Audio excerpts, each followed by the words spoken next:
Hello Isopod fans, and welcome to another Isopod vlog. I know why you're here today. You keep checking on your isopods over and over and over again.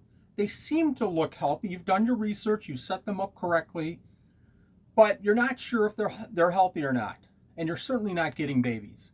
Well, today I'm going to share a couple of secrets, a couple of tips and techniques, and maybe three that hopefully will give you some more information on keeping your animals healthier and see some success in breeding these animals. The Isopod vlog.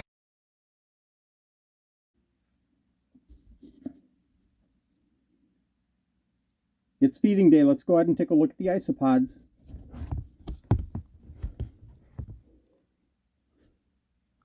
Everything looks good.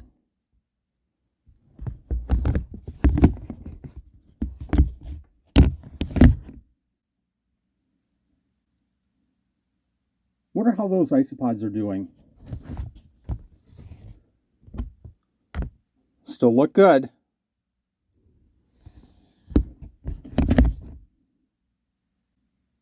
Let me just check on those isopods just to make sure that they're doing okay.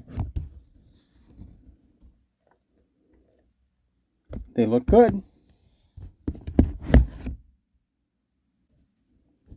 Hey isopods, I was walking by and I just wanted to take a look to make sure that you were doing okay.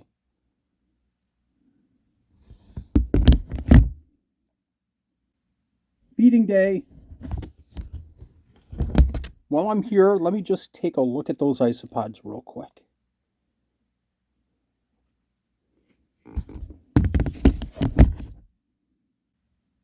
I know I checked on them yesterday, but let me take a look at those isopods again.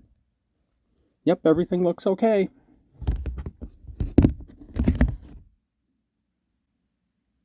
The isopod vlog said that I should have more leaves in my enclosure. Let me go ahead and add those leaves, and I'll check on these isopods one more time.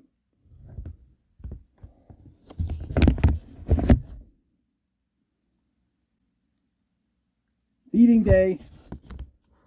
Time to check the isopods again. In the introduction, I mentioned that we're going to be talking about two key factors that are going to help you keep your isopods healthier and also producing more babies.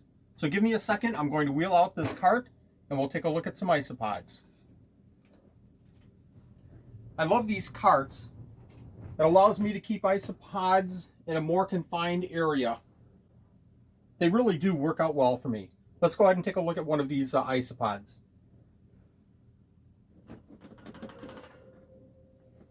I have Armadillidium maculatum, the zebra isopod, and we're going to take a closer look at these in just a second.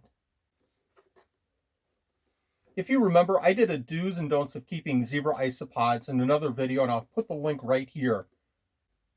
It really does have a lot of key information on keeping zebra isopods, but today we're going to talk about a tip that's going to help keep any of your isopods. So let me get the water bottle. I'm going to get a close-up of these isopods, and we'll be back in just a second.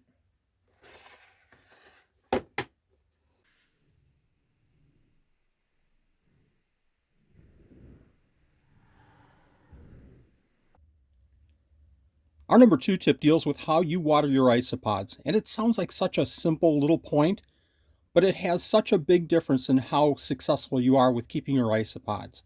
I have a simple bottle here. This is one of those dollar store bottles that you have a sprayer. Well, the sprayers break. I keep the bottles for our water. I fill the bottles, let it sit for a couple of days to take out any of the chlorines or any other chemicals in the water. I also have this sprayer bottle. It's been through some tough times here. I've knocked it over many different times and lost the top, but it still works really well. Let's take a look at those isopods and I'll show you how we water them. Again, these are Armadillidium maculatum, the zebra isopods. And in that video, I mentioned that I don't normally spray the whole container down. What I like to do, let's see if I can get a little bit closer here.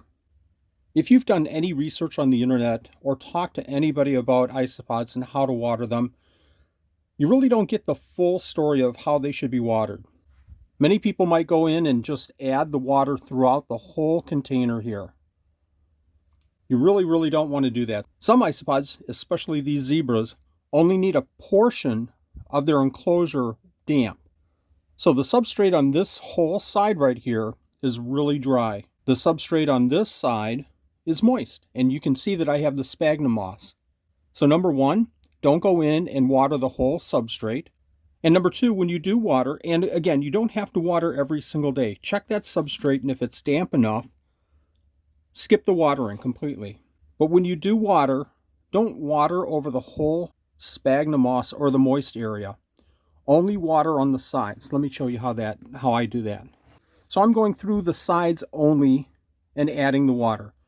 I don't pour it on the sphagnum moss because actually the adults and a lot of babies could be residing in that sphagnum moss to stay hydrated. Again, if you've done the research, you know that that's how they drink. Only pour around the sphagnum moss, and only pour on the sides, right on the sides of the container.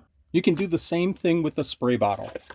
Let me get this pumped up here, and I'll set it to spray instead of mist. And again, what I'm trying to do is just spray the sides of the container. You can see that I'm not getting the sphagnum moss whatsoever. And for these maculata, I think that that's what enough. Here's a quick little bonus tip. I never feed underneath the cork bark or the wood. I always feed in a little area somewhere around that wood. And I like to feed in multiple spots so the isopods can find the food a little bit easier. I like to put the dry food, and in this case we're feeding the Supreme Isopod chow, surrounding the wood, and I also like to put the vegetables in the same kind of areas. Before we move on to that number one tip on keeping your isopods healthier and breeding more successfully, please make sure that you hit that like button down below, hit the subscribe button, and make sure that you hit the notifications, set it to all if you like these videos. And now our number one tip, and I think this became apparent in the hint that I gave a little bit earlier. One of the biggest mistakes that I made when I started keeping isopods was that I went in and checked every single day. I know it's almost impossible not to do that. You want to make sure that they're healthy, you want to see if they're producing, you want to see babies from the isopods. But I'll tell you this, if you can leave these isopods alone, you'll have so much more success with them. Always think about what's happening in nature. In nature, they really don't get disturbed much. They're under logs, they're under pieces of bark, they're under objects that they really don't get disturbed that often. Isopods are a very seclusive animal, very secretive.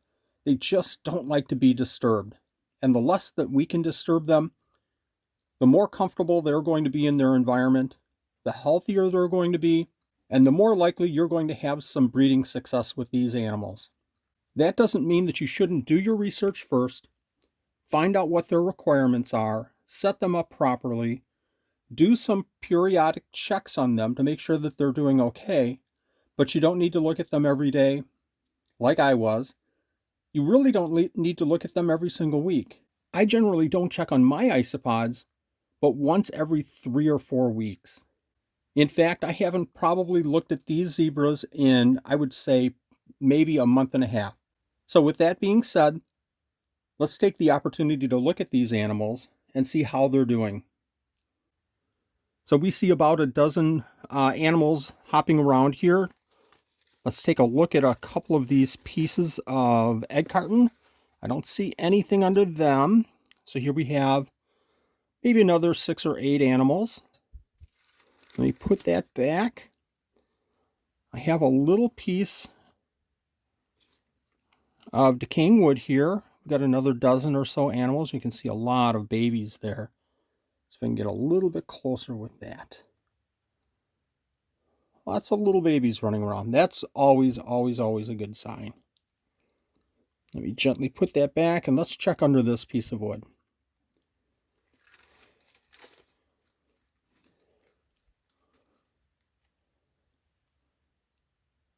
Looks like we have some zebras.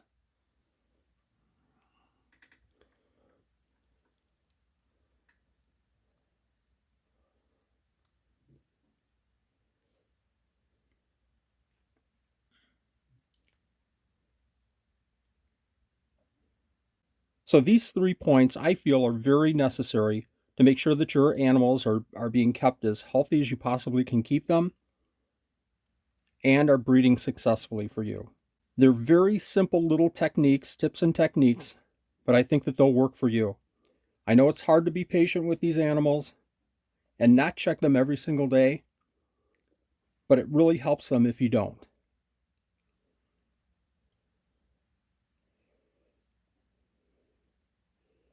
Good luck with your isopods. If you have any questions whatsoever on keeping isopods, please leave a comment below, and I'll get back to you as soon as I can. Thank you for watching, Isopod fans.